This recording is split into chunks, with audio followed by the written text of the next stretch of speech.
Top Fight fans, it's your boy Clay, and I'm back with another fight breakdown. Today, I'm going to be breaking down Gervonta Tank Davis versus versus Lamont Roach, who wouldn't dare to approach.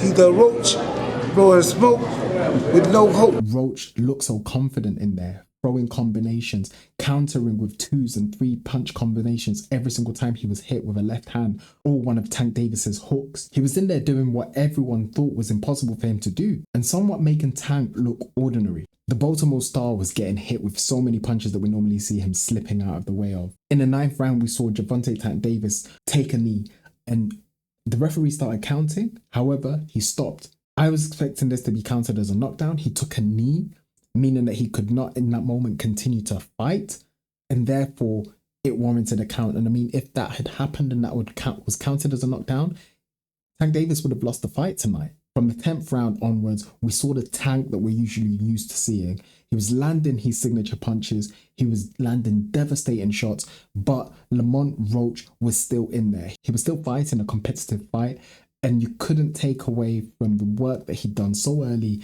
in the fight, as well as some of the combinations that he was landing at will within the middle rounds. He wasn't backing down from Tank's power. He took Tank's best shot, and something just seemed off in this fight with Tank Davis. And I know that he mentioned in the post-fight press conference that he was a little bit distracted during camp. He didn't go into what the actual issue was, but I believe he didn't take training camp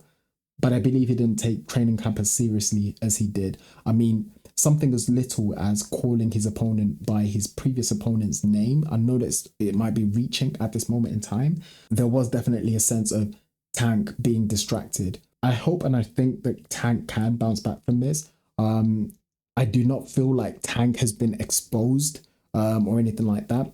Yes, if you are someone that's willing to sit in there in the pocket with Tank and you've got power, you can give him trouble, which is what I think was leading to a lot of successes that Lamont Roach found in this fight. He was able to sit in there, weather the storm, and immediately each time that Tank landed a left hand, he made sure that he landed a couple of shots of his own. He did catch Tank with a few shots that did wobble him. So I think that Tank is there to be hurt, but I do not see a fighter in that division that can cause that kind of trouble to Gervonta Tank Davis.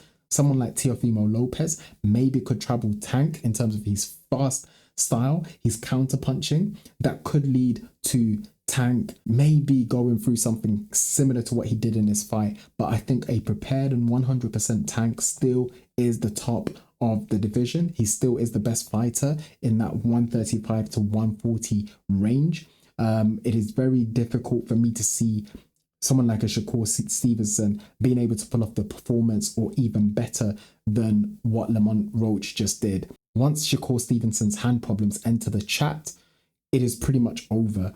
You would not be able to keep Tank at bay and keep Tank off you in terms of pressure with brittle hands. It simply will not happen. The one thing that was helping Lamont Roach in this fight is that Tank did seem to respect Roach's power as well as his boxing IQ.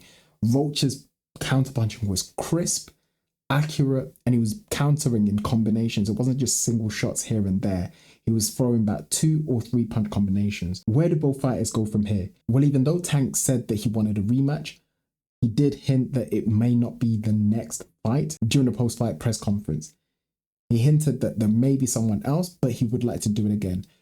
Lamont Roach, where does he go from here? Well, his stock has risen regardless. He can fight any of the top guys at 140. Whether he'll be able to pull off another performance, we don't know how much his performance took out of him, but definitely his stock has risen. He made a great account of himself as a fighter, and I hope to see him in the ring again. I hope that it's with Tank Davis next. What adjustments can he make? We don't know. I think he fought the perfect fight. I don't think that we see him get better than that. I think that Tank did have an off night. He maybe possibly overlooked him, which is likely the case. And I think that Tank can make those adjustments and make that start faster and be able to get him out of there. I feel like the 9th round should have been counted as a 10-8 round. He went down to one knee. That is a knockdown. So yeah, there you have it, guys. Lamont Roach, Tank Davis was declared a draw. What did you guys think about the knee? Who do you think wins in a rematch? Do you think Tank has been exposed? Do you think he had an off night? Can he bounce back? And who do you think beats him? Do you think he's been exposed? I'd like to see what you think in the comment section. Please like, comment, and subscribe for more. more. Catch you next time.